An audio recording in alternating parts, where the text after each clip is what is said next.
Hello, welcome to Vikas Mudra channel. This is A. Harikumar with Construction Review. Today I am going to discuss the major events in the construction sector in the world in the week that ended on December 4.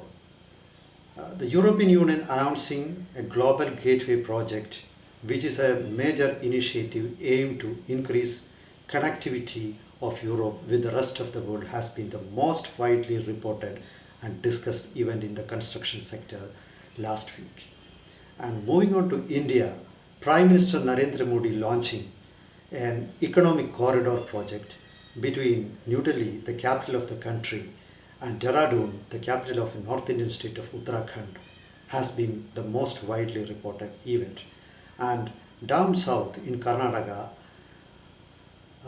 a large number of media have reported on the progress of the expressway being built between Bengaluru and Mysuru, which are the new capital and the old capital of the state respectively.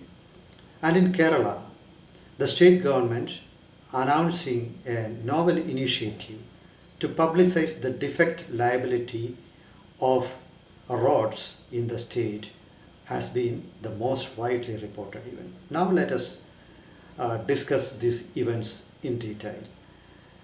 The most widely reported and discussed event in the previous week has been the Global Gateway Initiative of European Union.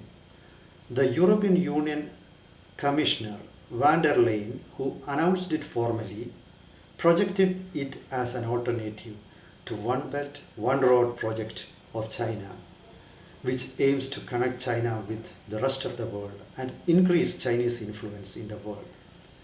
Comparing it with China's project, which is touted as much bigger of an estimated cost of $1 trillion in comparison with the 340 billion US dollar European Union project, said that unlike the Chinese project, the European Union's project will stick to democratic norms, and again it will give more emphasis to green initiatives.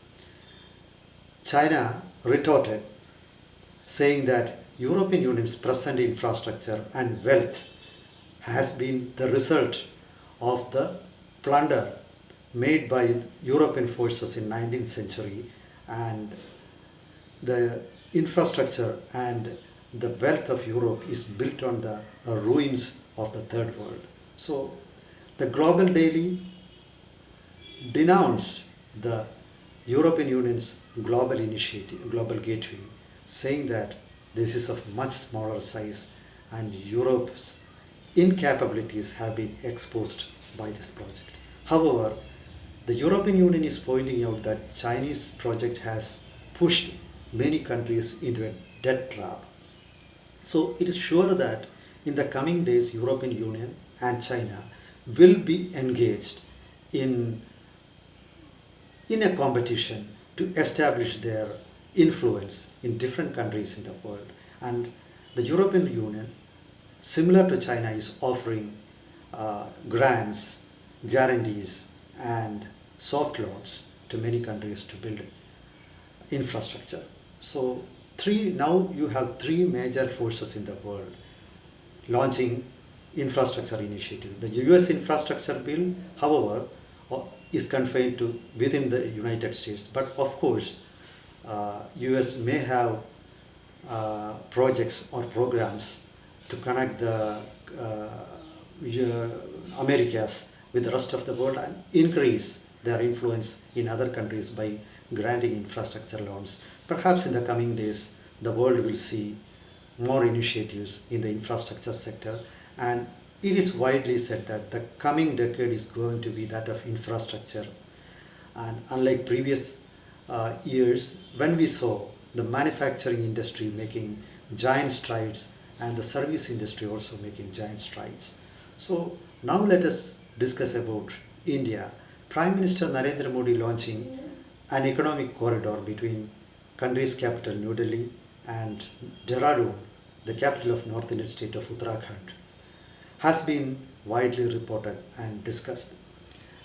The rupees 18,000 crore project includes an expressway between New Delhi and Dehradun, which is expected to decrease the travel time between both cities from the present 6 hours to around 90 minutes. So, sorry, around 2.5 hours. So, it's going to be a major change, and travel between uh, Dehradun and New Delhi is going to be much easier. And this road is being projected as being built on eco-friendly terms, because it will have the longest elevated pathway in the world to facilitate the movement of wild animals, because the expressway is going through thick forest. And again it will have a tunnel also, which also is aimed to cause minimum disturbance to the wildlife in Uttarakhand. And moving down south in Karnataka, the the Valley of India, Bengaluru, is going to be connected with Mysuru, the old capital of Karnataka. And the expressway being built, it is said that will reduce the travel time between both cities from the present 3 hours to around 90 minutes. So it's going to be a big initiative, and one of the major aspects of this expressway is a separate lanes for two-wheelers as well as three-wheelers, which includes auto rickshaws. So it is said that the four-wheelers or cars and other buses will have a hassle-free journey from Bengaluru to Mysuru, and vehicles could maintain a speed of 100 kilometers throughout the stretch. So this is going to be a wonderful initiative in South India, and will increase not only the connectivity between different parts of Karnataka, but with Bengaluru and Kerala also, because many people use Bengaluru Mysuru route to reach Kerala. And the Kerala government launched a novel program to announce or publicize the defect liability period on roads. So billboards will be erected by the side of road, giving details of the name of the contractor and the supervising engineer and their telephone numbers also. The minister who announced the project said public who find the defects in the road could directly call the contractor, and within 6 hours he is expected to start remedial works. But the Kerala Government Contractors Association pointed out that while they welcomed the erection of billboards, they pointed out that the billboards need to contain all technical details of the road.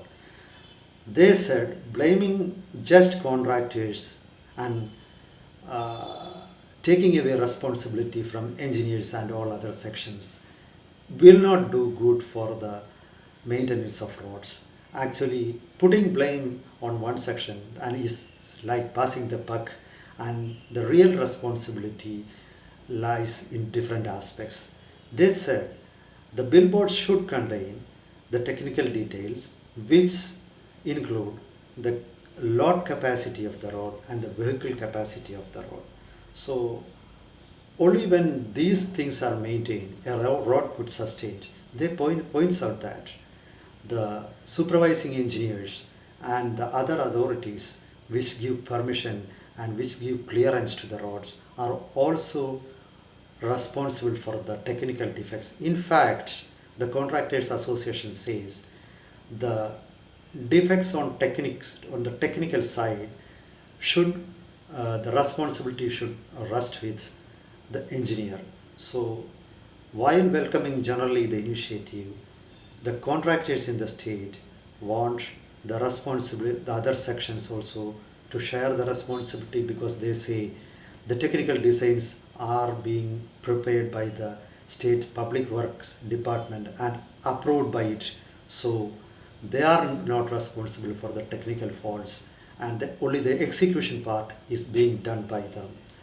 So this is going to be a major irritant in the coming days, and unless these grievances are solved, it seems to be seen whether the initiative will be a success. And that is the end of the review this week. And We'll see you next week. Till then, goodbye. Namaskaram.